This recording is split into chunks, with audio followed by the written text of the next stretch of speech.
tonight's special guest, JB from DiscoveryBayComics. Hey, how's it going, guys? Welcome back to Modern Men, and this time we have a special episode because it's episode 75 of Modern Men. How did we get that far? I have no idea, but as usual, my name's Carson. I'm your host for Modern Men, and with me, oh my God, it's the happy birthday beard. Happy birthday, Andy. How you doing today, man? This beard gets 1 year older again. Oh my, where's it gonna go next? Yeah, of course, you guys are in YouTube land are watching this as a recording.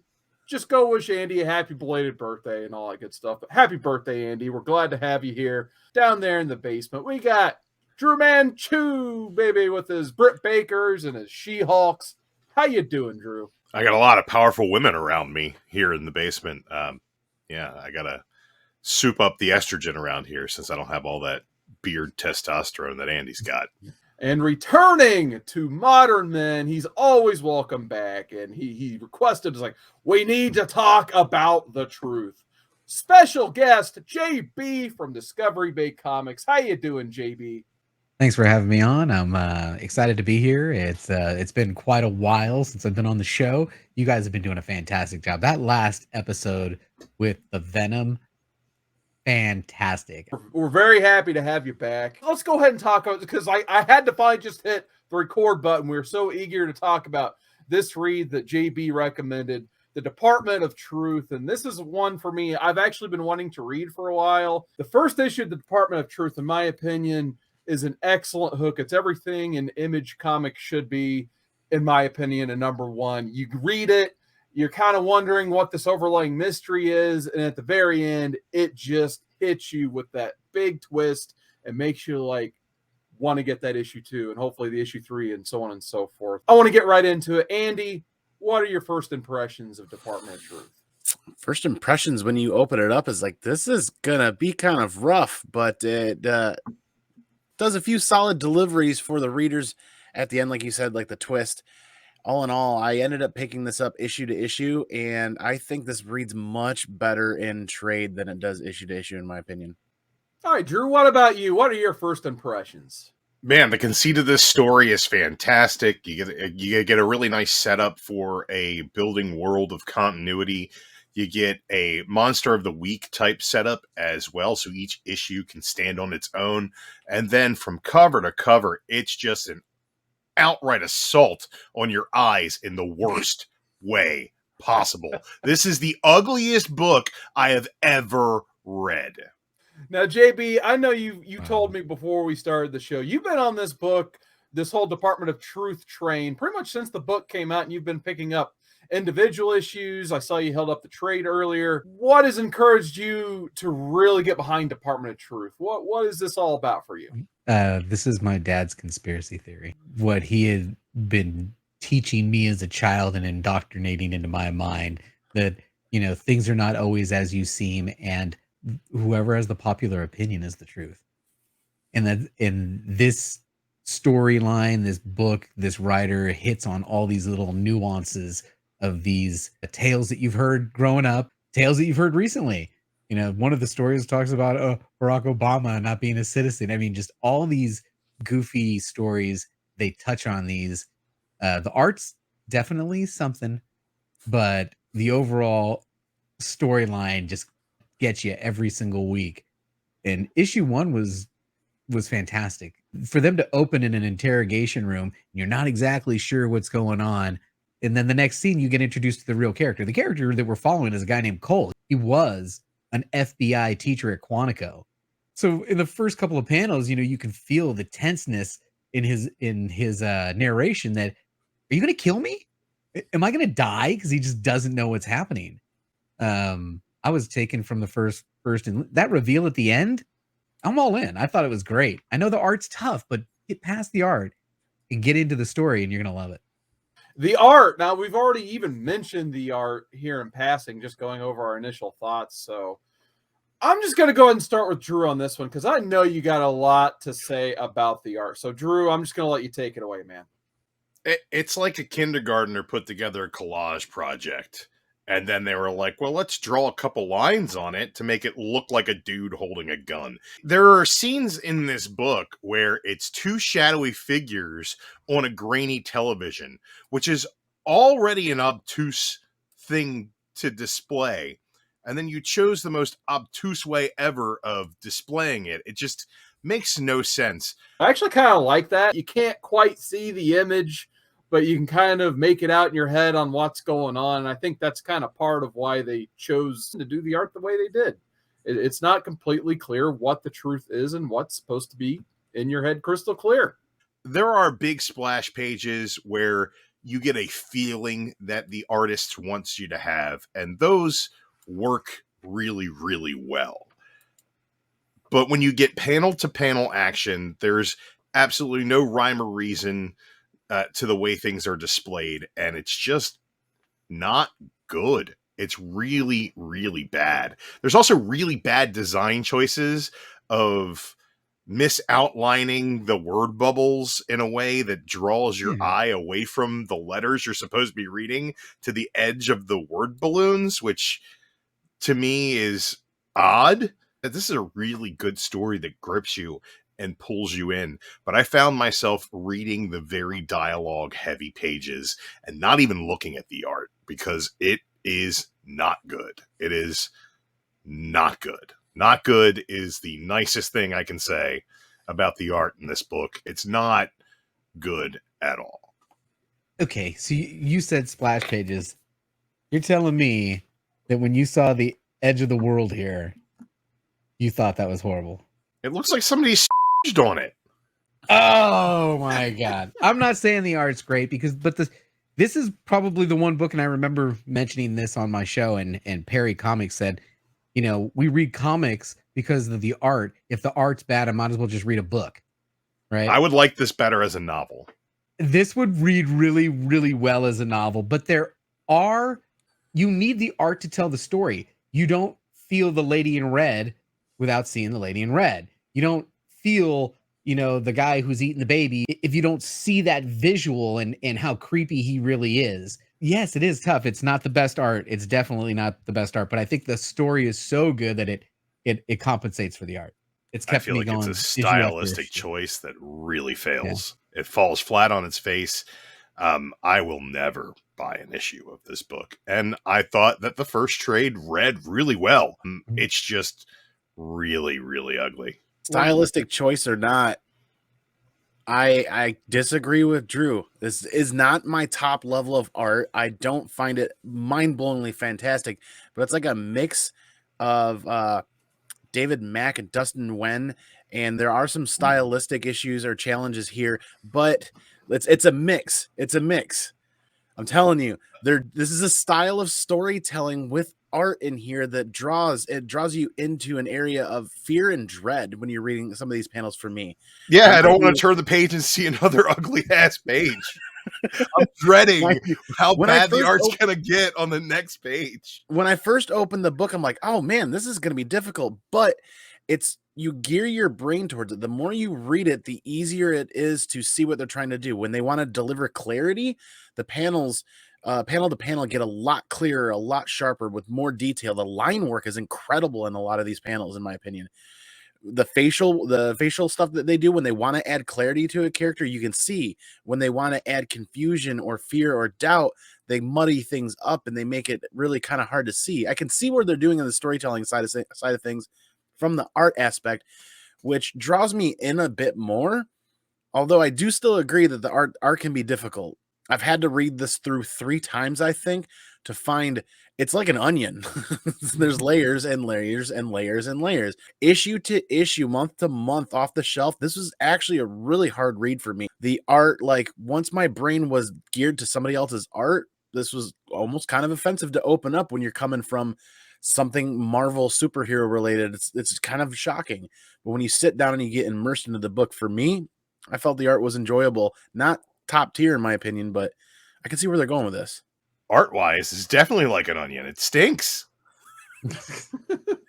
By the way, the artist in question here is Martin Simmons, who's worked on such books as Quicksilver No Surrender and Jessica Jones, two wonderful, I'm sure, Marvel books that exist out there. But my opinion of the art is I feel like the artist Martin Simmons, he's borrowed from a lot of previous artists. Andy, when you said David Mack, that was one of the first artists that came to mind for me as well. The first issue was he was trying to find a mixture of a little bit of David Mack, a lot of mixture of Bill Sienkiewicz. But going after issue 1, for me, the big artist that stuck out that had to be a huge influence was Dave McKean from Sandman and especially Arkham Asylum. It's like he read Arkham Asylum, was like, I need to make the book more like this. And I think that was a stylistic choice because the more you get into this story and find out what the truth is and what the truth isn't, it's insanity, basically. That they wanted to go more stylistic, make it feel more like a dream or a nightmare than reading something that's right, like based a nightmare and grounded in reality. Well, I think it was that's a what they nightmare were to going get through. for.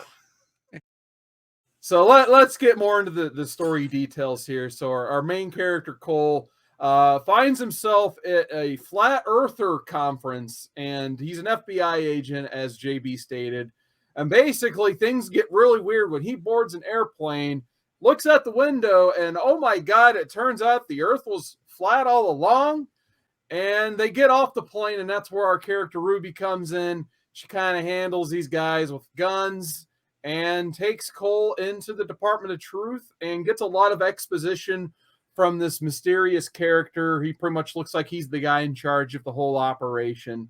And he's talking about how the truth can be manipulated. If enough people in the world start to believe something, it thus becomes the truth, which really opens up the floodgates to what I was talking about earlier with the insanity. When he's first abducted basically by Ruby and he's taken to the old man smoking, the old man's got questions for him, and he's like, hey, you're the guy who looks at the funny pictures on the internet. Tell me about some of the conspiracy stuff. Tell me about the Flat Earth Conference.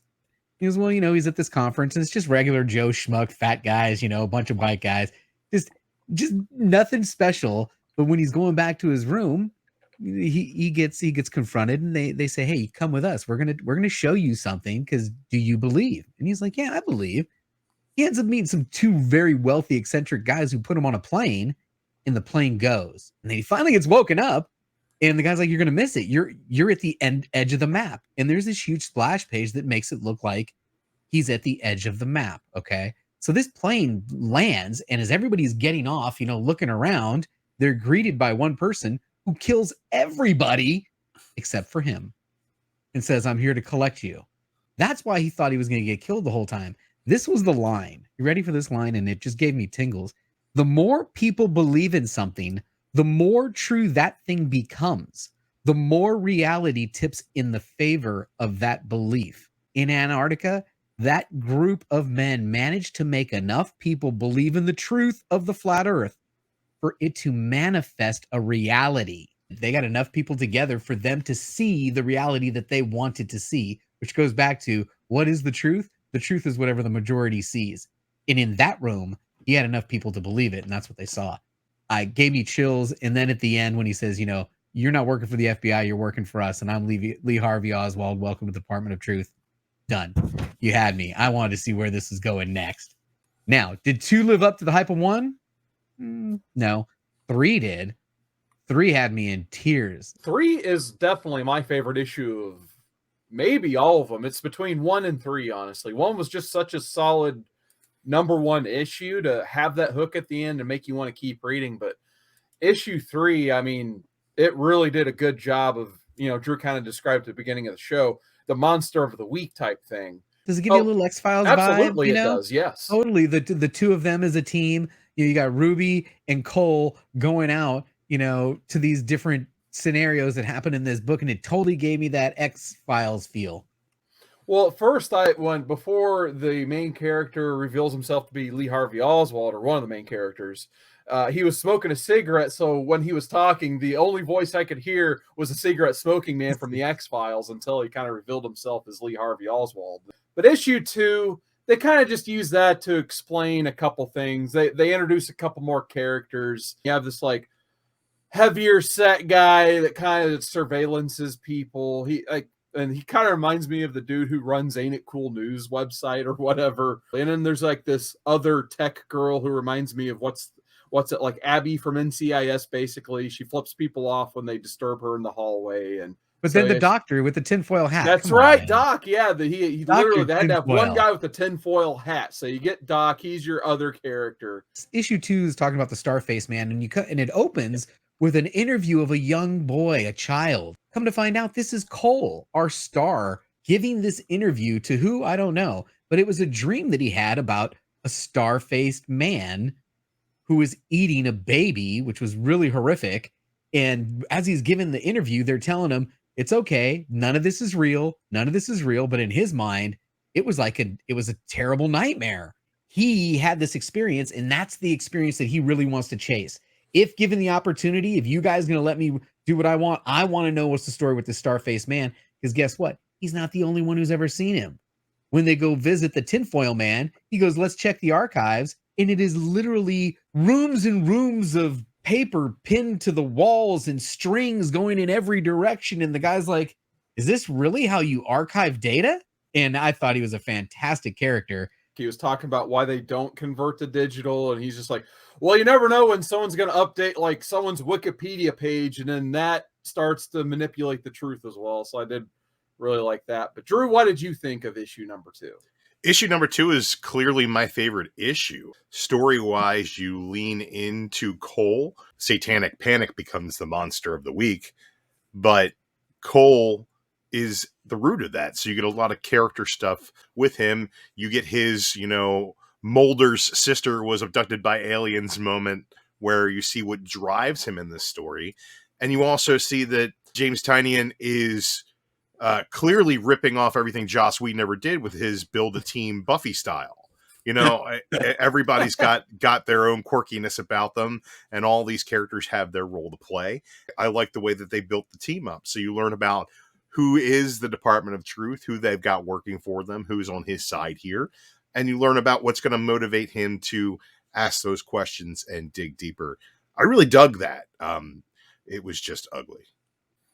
2 wasn't really a strong one for me. I enjoyed it, but it really felt like that Buffy build the cast kind of meet the characters, and that plays an important role in any story, right? But I feel like this was kind of ham-fisted into one issue. And if this is an ongoing series, why try to cram all that into one issue and try to make some of these introductions a little more natural and less kind of haphazard, in my opinion?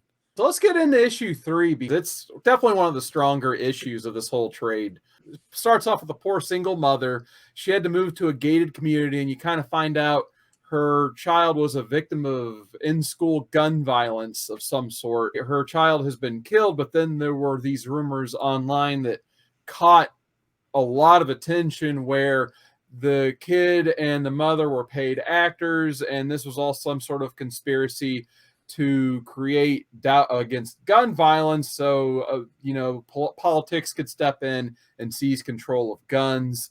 And actually, someone does send her a tape of her last voice recording she has of her son, but then somehow it cuts to her and her son talking like they're in an audition studio of some sort.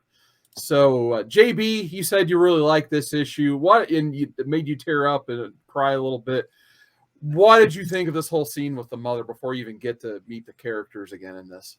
The way that this one is written, it just gets you from the beginning is she's flashing through what's happening to her.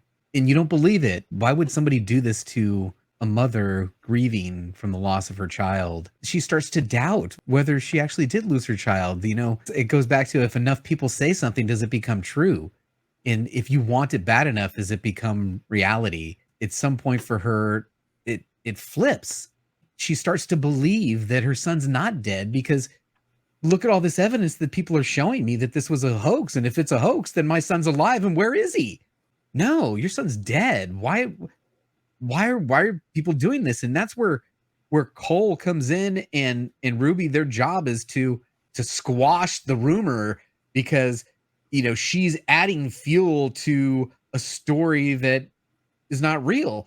But Cole doesn't just show up to her house. He wants to make sure. So he does. He digs up the kid, makes sure he's dead, and then he goes to talk to her. And of course, she doesn't believe. She's like, "You're the people. You're the men in black. You're here because I have information, because I have the truth. That's why you're here." And I just never felt for someone so much, especially, because how it ends, they end up taking her information, and now she wakes up, and where is she? Is the conspiracy even more real because they took all of her information?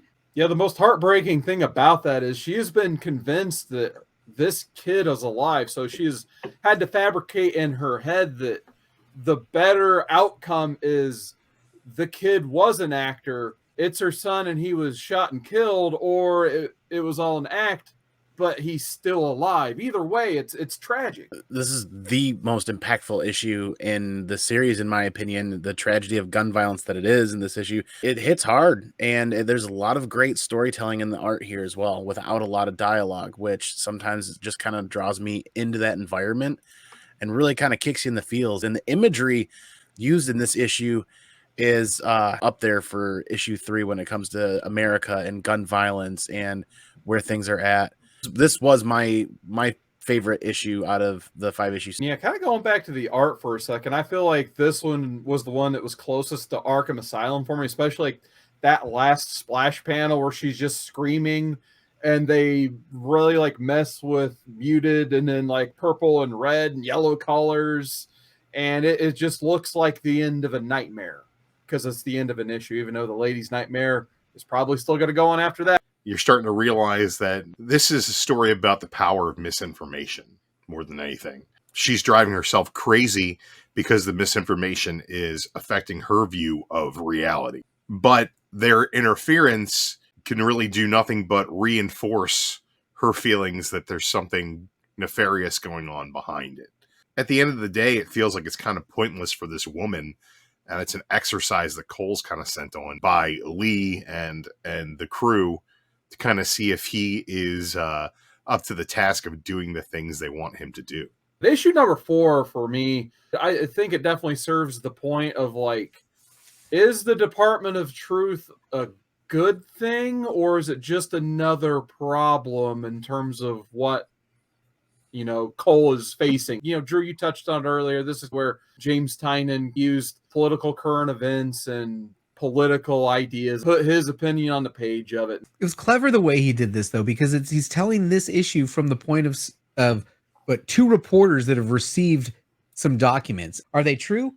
No. Who knows if they're true? Who cares if they're true? The fact is, like the game of telephone now. This guy got the letter 20 years ago, and this is what it said, and now who gets to interpret what it said any way they want? And that's what this is about. And to say that, all of the presidents in the United States have been handpicked because he was a failed experiment. We have picked and chosen every president since then, and someone knew about it, and they sent 12 letters to this reporter. We need to handle this. That's kind of the gist. So those 12 letters were all creepy, and they outline stuff that is just like Tynion saying, "Hey, let me sprinkle some of my political agenda on some of the on this." And it was a great way of doing it. The first envelope is an order to change Obama's birth location in 1961. It's not true, but it was written. That's what was on the letter. So now there's the conspiracy theory born, and that's how these things grow. I thought it was cool. Perfectly stated, JB. I think that Tynion's idea for this whole thing, which you can tell is intensely political. I think the more you get into it and the more he shows you what kind of things he thinks are nonsense, the more political that you can see it is. And I'm calling it right now. It's going to take 3 or 4 years to get there. The Woman in Red is Q. It's just a QAnon story. That's really all this is. And it's his idea that the more people believe something, the more it manifests itself as truth. This is a bit politically ham-fisted, in my opinion, from Tynion. But overall, I think he does a good job of tying these conspiracies together into one web. These are not new ideas. These are long-standing conspiracies. But when he puts them all together, it shows this black hat organization putting a target on the back of the Department of Truth. And when you move into the next issue, you get kind of the other view of things as well. So it's a nice juxtaposition in the story. Unfortunately, it's still ugly. This is honestly, in my opinion, issue 4 is where the series starts to take a turn that I was hoping it wouldn't. And I really, really fell in love with the idea of an episodic X-Files vibes. That's what I really, really was looking for in this. And the first 2 issues really delivered that. And I was hoping it was going to continue on. So it wasn't the stronger issue in my opinion. For me, as far as the read, I do get what Drew and JB are saying about this issue, but then it kind of veers away from what my heart wanted to be a part of, was an episode to episode kind of like X-Files. Those first 3 issues, I felt like you could pick up any of those at any point and not even have to read them in order and still kind of dive in a little bit and enjoy it quite, you know what I mean? The series at this point is starting to kind of become a chore for me to read. So another thing we kind of didn't really cover in issue 4, and then going into issue 5, which seems to be the biggest theme, is the Department of Truth truly good?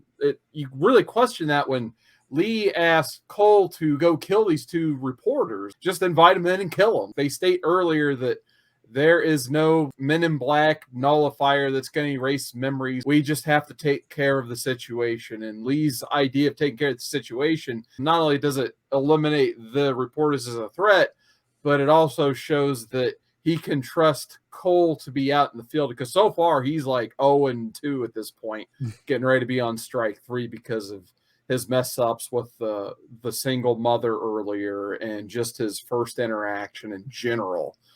So going into issue 5, you get to meet a representative from this Black Hat organization, and he's the one who starts to plant those seeds of doubt, not only in Cole, but kind of, in my opinion, the reader / myself as well. They found a hard copy of The Truth in World War II. And he's like, yeah, it's been America #1 ever since, hasn't it? Because they've used the truth to manipulate it into thinking America is the greatest country on earth.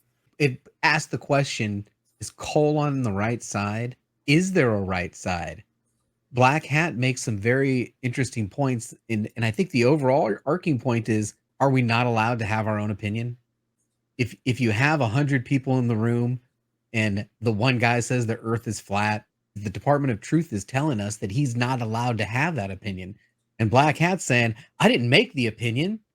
I just want to be able to share that opinion and foster it and give everyone the option of making their own choice.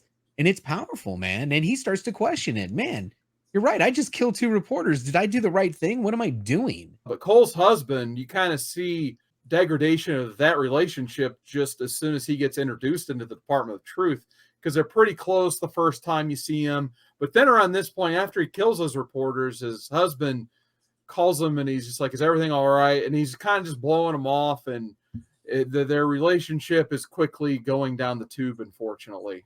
Issue 5 is really where my brain starts to melt, trying to stay on target and not get too far diverted, trying to figure out where they're going from this. I'm glad you guys did a fair bit of explaining. Who are the good guys?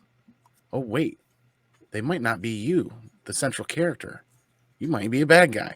And that throws a nice little spin on it and really kind of makes my brain start to melt. Like, oh man, here we go. But you're right. His husband, that relationship's going to start eroding, right? Because you can't build upon lies. This is the beginnings of that relationship eroding.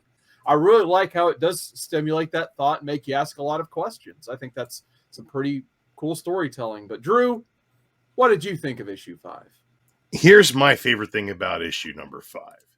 It takes everything that you know so far and it manages to subvert it, but also lets you know that Black Hat are still the bad guys, because the guy's got a literal demon as his pet.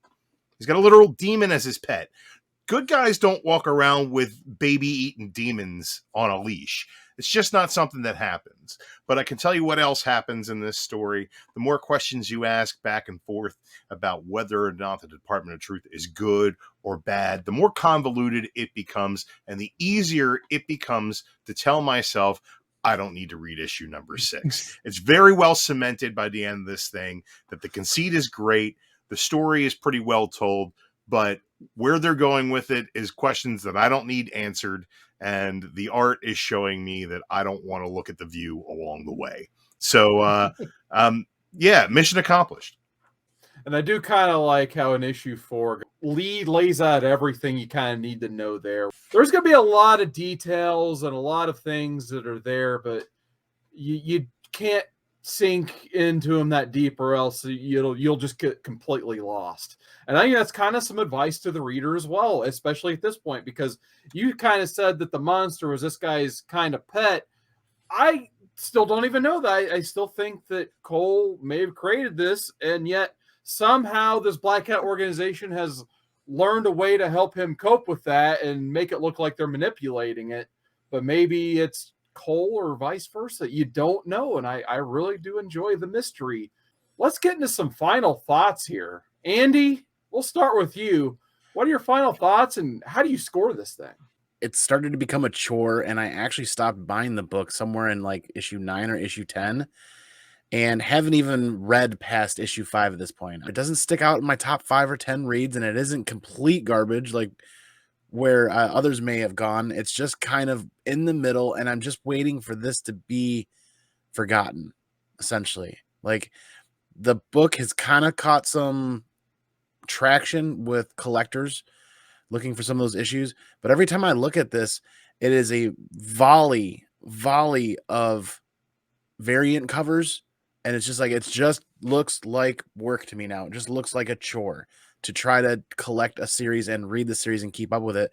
So at the end of the day, I think I'm going to give this an 8.0 because it was fun. I liked the stylized art, the storytelling part of the stylized art. I really kind of enjoyed, even though it was difficult at times.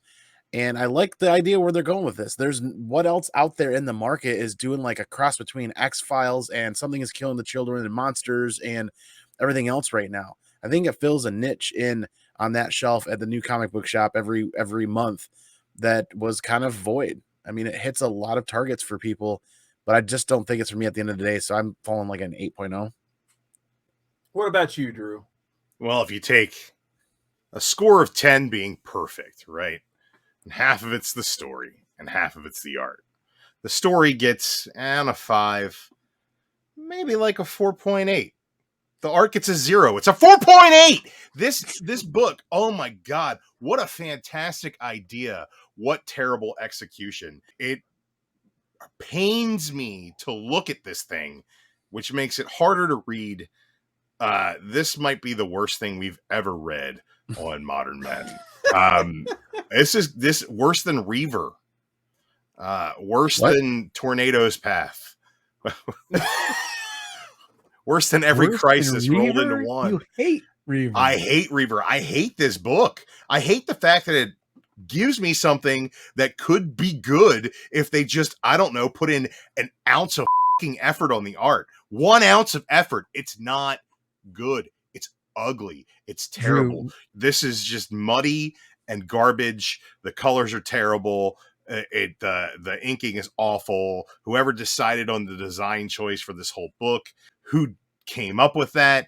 This woman in red and the X's over her eyes. It's just like, who thought that was scary? Who is buying this book? Oh my God, who is buying this book? JB, sounds like a lot of people are buying this book. I don't know why. I'm buying this book. I don't know why. It's unreadable garbage. It's a 4.8. All right. JB, I'll let you go next. Okay, man. Drew, there's 2 trades that have been released. The first trade goes 1 through 5. The next trade goes 8 through 11. And you're going, what happened to 6 and 7? 6 and 7 were done by a different artist. You might enjoy those. There's a lot of great stories that still happen in this. Why is the guy wearing the tinfoil hat? Who are the men in black? There's a lot of these great stories coming up, including the biggest lie ever told. The number 1 conspiracy ever told. It is in issue, I think 6 or 7, and it was fantastic. An amazing story that basically says that we're 300 years off in our calendar right now, and the way it explains it is fantastic. Tynion's killing it on this. This story has been great week in and week out. If you stopped reading it because of the art, that's a bummer. Hopefully, people are listening at Image and they do something about that. I think this is still a fantastic buy. It's still my #1 book when it comes out every single week, and I'm going to give it a 9.2. Yeah, I think I'm going to be pretty close to JB, actually. I'm going to give it a 9.0. I thought the story was solid. I feel the format overall for the trade was a bit clunky. Like I said, the issue 3 I really enjoyed. It was a good one-off. 2 was a decent one-off as well as 1, but then they like try to have one main continuity story in 4 and 5 that lead to the rest. So I feel like they need to get their formula figured out just a bit, but I still enjoyed it overall. I really did enjoy the art. I'm sorry you guys didn't, but I think I see exactly what they were going for. I get the influences that the artist had and why he chose them, I think. So I really enjoyed their stylistic choices. I had no issues whatsoever reading this book because of the art, and really enjoyed the color choices, how it felt like an insane nightmare. I'm pretty sure that's what they were going for. And at least that's how I read the story as well. So really enjoyed this one. I'm probably gonna have to check out that second trade and those individual issues JB recommended. And I don't know, this was no headlopper, I guess. I'm sorry, Drew, but I had a question. Headlopper didn't in your eyes. I couldn't finish the book. But anyway, worst art for you guys. This book or Dark Empire? Andy, I'm gonna start with you. Dark Empire. Woo. I don't think I've never read Dark Empire. I remember it was a topic of discussion on that episode, so I had to bring it back up. Drew, do you have fond memories of Dark Empire? I feel like Dark Empire's art was very amateurish, and this is not amateurish. It's childish. It's not good. It's not objectively good. It's not objectively fair. It's not objectively terrible. It's somebody shitting in your eyes. That's how bad it is. It's just ugly. I'm gonna have to put a warning on this video when I edit it that I'm going to be showing this terrible, horrible art. One more question before we sign off, and that is, have you had your own Department of Truth style experience? Has there been a story that has maybe happened to you or you've heard about the others, like friends, family, have claimed never happened? When I was a little kid, I'm the youngest of 3 kids basically, and I have 1 brother and 1 sister. They're older than me, and when I was probably like 6 or 7. I was little. They weren't, but I remember one day we were just playing in the living room, and we had a sleeping bag. And you know how sleeping bags, like this is probably one from the 80s. You like zip it up, and it goes in like a U formation, and that way it like closes your feet in, and you have the top off. For some reason, I kind of remember it, probably because I was a little kid, didn't know any better. Like there's like a hole where your feet are.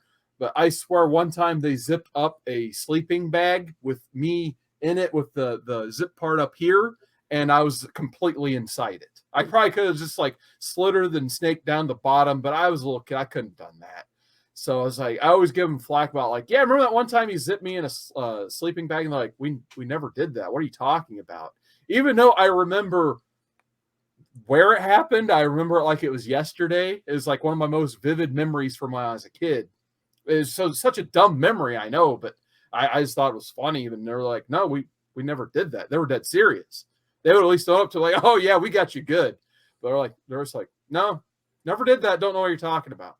No, nothing like that. But my dad was big into aliens. So as a young child, sometimes there are things that you just don't notice on a daily basis. And I think I was maybe walking home from school, maybe 7 or 8 years old, and just for some strange reason, I noticed the moon during the day, and I noticed how close it was to us. And I noticed all this detail that I had never, ever noticed before as a child in the moon. And I noticed that there looked like there was maybe a face in the moon right there. And I freaked out, and I ran home telling my dad we were being invaded by aliens because I saw the face in the moon. And my dad said, we are being invaded by aliens, but it ain't the moon. Because if you think that we're alone amongst all these stars, then you're truly naive. But anyway, that's my little story. I thought that we were being invaded by aliens because the moon had a face. My parents used to sit and hang out at a local diner and a restaurant and have coffee with their friends. What were they talking about? Conspiracy theories, this, that, the news. I remember when me and my little sister kind of spending some time in a lot of those cafes or diners growing up as kids in the booth behind our parents or across from our parents and their friends while they sat and had coffee all night and they talked about alien abductions. So this kind of brings me back to those memories as a kid when they were talking about a lot of the things on the news and whether or not they were conspiracies and what was going on in politics. And as a kid, you didn't grasp any of that, but you now reading this and thinking about that, it really brings me back and I understand what was happening in that moment now. So I don't have any like alien encounter stories, and I never saw people invading from the moon. But this one time, you know, it's kind of like a spooky time still, probably like early November. I got together with some friends and an old friend I hadn't hung out with in a while, and we were there to celebrate another friend's birthday. And then Martin Simmons hit my eyes. That was today. Yes. JB, thank you so much for being on tonight's episode. You are always welcome back here on Modern Men. Where can people find you and what do you got going on your channel? Man, my channel's back in full force. 5 days a week, we're doing a podcast that we're taping basically on YouTube every morning in the 6 a.m. Pacific Standard Time. And then, you know, I do a Disco After Dark on Friday nights. That's live. Tonight, I'm going to be on the Lords of the Long Box for the Shakers list, the craziest list on YouTube. You know, I'm back. So come check out the channel. You guys can find me here on the Modern Men while we're recording content and throwing it up and having a grand time. I think this is better actually recording the content. I think we're having a blast. Those episodes are coming out stellar. And you guys can find me on my own YouTube channel for a couple of nights a week, just talking about New Comic Book Day and checking out Andy's package on Mail Call Mondays. You guys can find me on Whatnot, occasionally slinging in some books, you know, and I've started dabbling more on Instagram with Reels. Where can people find DruManchu on the You can find DruManchu if you search DruManchu on the TikTok. I'm also on that Whatnot app. I'm buying all kinds of stuff, including this fabulous Britt Baker action figure here. I paid way too much money for that thing. You can find me occasionally hanging out with JB for the Discovery Bay Daily Show. We hung out and chopped it up on the previous Tuesday to this thing coming out. So go back and watch that episode. It's probably the best of the bunch. That's right. Beyond that, you can find me here on Monday nights reviewing books on the Comic Core for Modern Men. Yeah, and you can find me, cwoodard19, on YouTube, Instagram, TikTok, technically, even though I haven't put out a video. Drew just made me do one. So maybe one day you can follow me on TikTok and I will be there. Whatnot, I have a Whatnot profile. Follow ComicManAndy's Whatnot. Don't forget about that. But I got a lot going on my channel. Got all the Harry Potters. I still got to do one last Harry Potter video where I basically summarize my thoughts on the entire franchise in general. Maybe by the time this video is edited and uploaded, that may or may not be up. We'll see. Hopefully it will be. Go watch it if it is. There you go. And then I've been doing some, like, changing up the format a little bit on my haul videos. I do monthly hauls now. So I did an October haul video recently. So go check that out if you haven't had a chance to, because I bought way too much in the month of October like I do every single month. But you know what, guys? Until next time, the truth is out there.